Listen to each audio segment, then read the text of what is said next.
Shalom, selamat pagi Bapak Ibu Saudara-saudari. Tema kita pada pagi hari ini, semangat melayani Tuhan. Dari Matius pasal 9 ayat 35 berbunyi, demikianlah Yesus berkeliling ke semua kota dan desa. Ia mengajar dalam rumah-rumah ibadat dan memberitakan Injil kerajaan surga serta melenyapkan segala penyakit dan kelemahan. Inilah yang dilakukan Yesus saat ia masih di dunia ini untuk menggenapi janji-janji Bapaknya. Dan penerus Yesus adalah murid-muridnya pada saat itu. Dan sekarang ini semua orang percaya. Setiap orang yang percaya kepada Tuhan Yesus memiliki semangat untuk melayani, tidak melihat situasi dan keadaan seperti apa ketika ia melayani. Jika orang yang telah dipanggil Tuhan sebagai muridnya, maka segala sesuatu yang dilakukan untuk kemuliaan Tuhan. Jika kita memperhatikan ayat ini, di ayat yang di atas, pastinya itulah pelayanan yang sungguh-sungguh sama seperti yang dilakukan Yesus. Sungguh-sungguh untuk kemuliaan Bapaknya. Jangan sampai kita sama seperti orang-orang Yahudi, memiliki semangat tetapi tidak mendapatkan keselamatan karena melakukan semuanya itu atas dasar keinginan mereka.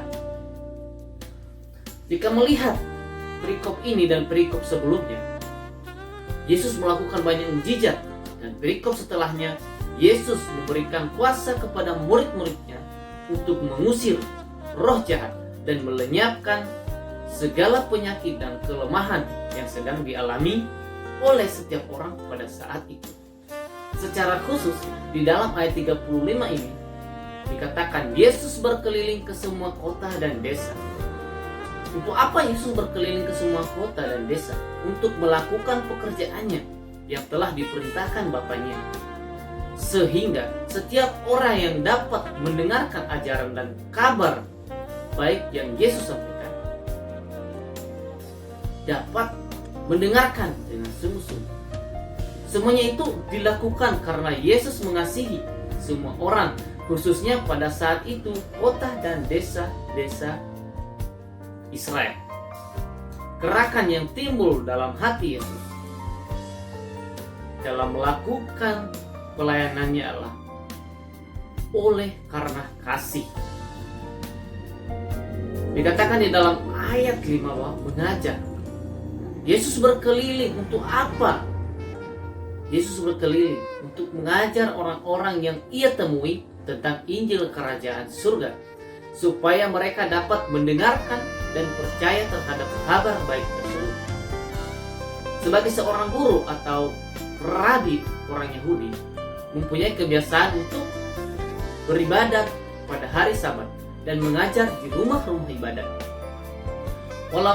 Walaupun Yesus tahu bahwa rumah-rumah ibadat orang Yahudi dipenuhi dengan ajaran yang ditetapkan dan ritual atau upacara keagamaan, serta penuh dengan orang munafik, tetapi Yesus tetap memanfaatkan peluang untuk mengajar di situ. Yesus memberitakan kabar baik atau Injil. Nah, mengapa Yesus memberitakan Injil? Yesus memberitakan Injil karena kedatangan Yesus ke dunia ini ialah untuk memberitakan Injil atau kabar sukacita. Injil yang diberitakan Yesus adalah Injil kerajaan surga. Injil tentang kerajaan Allah, di mana Allah memerintah dan kehendak Allah terjadi.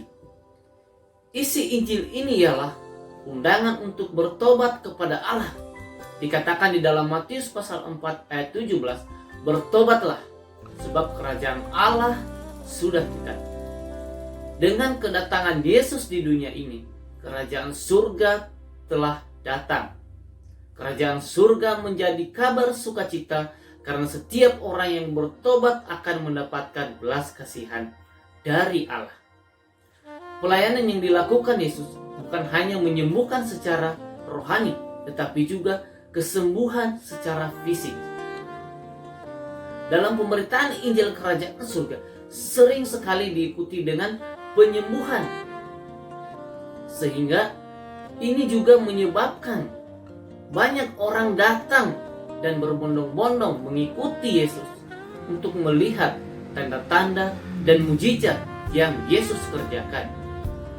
Jadi semangat melayani telah kita lihat dari Yesus sendiri, di mana ia memiliki semangat yang berkobar-kobar untuk mengajar, memberitakan Injil, dan menyembuhkan setiap orang pada saat itu. Yesus tidak terganggu dengan keadaan atau kondisi tempat-tempat yang ia temui, yang ia kunjungi. Tetapi Yesus memanfaatkan semuanya itu untuk memberitakan kabar sukacita itu. Untuk itu, milikilah semangat melayani, sama seperti Yesus, di mana setiap kita yang dipercayakan Tuhan untuk melayani, melakukan setiap tugas kita dengan penuh semangat dan penuh kasih. Amin.